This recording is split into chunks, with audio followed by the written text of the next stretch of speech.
Je suis Alexis Balaï, manager de projet chez M+M. J'étais en charge du projet B1 et ce projet était la construction d'une usine de plasturgie pour le groupe Aptar. L'objectif de cette vidéo est de vous présenter cette réalisation suivant 3 constats simples: les enjeux que nous avions, la méthode de travail chez M+M et le résultat de ce travail. Le premier enjeu que nous avions, c'était savoir comment intégrer un bâtiment industriel de grande taille.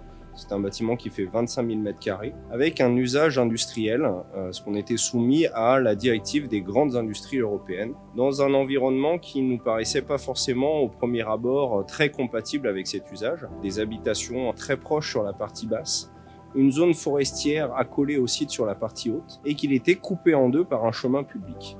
Et donc la question qu'on s'est posée, c'était comment on pouvait, en se plaçant du point de vue du riverain, essayer d'améliorer son environnement et que le projet soit pour lui favorable. Et donc en fait, on a réussi à retravailler sur la topographie du site.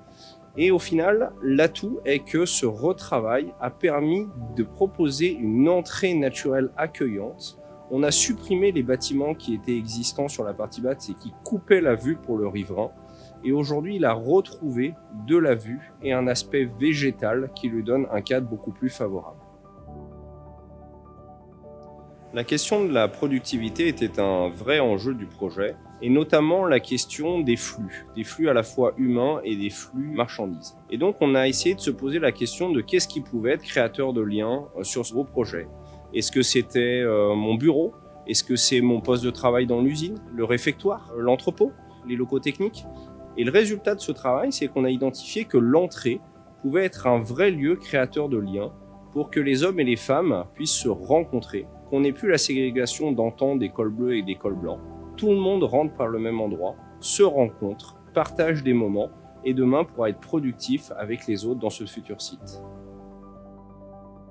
La question de l'humain était un autre point fort du projet et il y a 2 sous-questions qui se sont posées. C'est comment affirmer l'ancrage territorial d'Aptar à un moment où la délocalisation aurait pu se poser.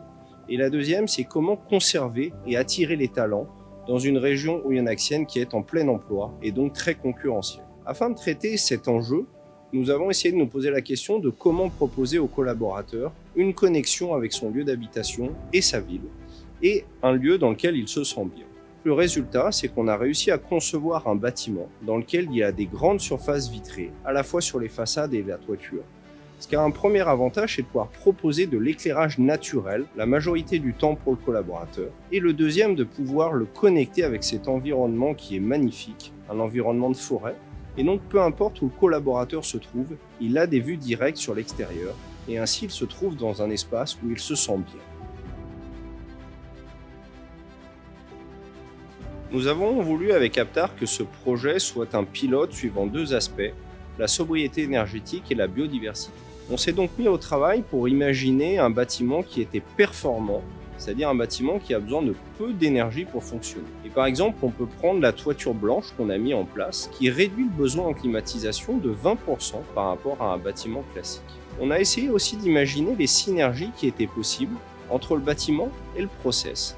Et on a trouvé une idée qui était assez intéressante, c'était de récupérer les calories sur les presses à injecter pour pouvoir chauffer directement le bâtiment. Le résultat de tout ce travail sur le bâtiment performant et la synergie entre le process et le bâtiment, c'est qu'on arrive à réduire de moitié les besoins en énergie du site et ainsi de réduire de moitié également les émissions de CO2 du bâtiment industriel. Et cette prouesse a été saluée notamment par l'ADEME, qui nous a rendu lauréat d'un appel à projet sur la décarbonation de l'industrie. Et on a également obtenu un label qui s'appelle le label biodiversité, qui montre qu'une industrie et de la biodiversité, c'est compatible.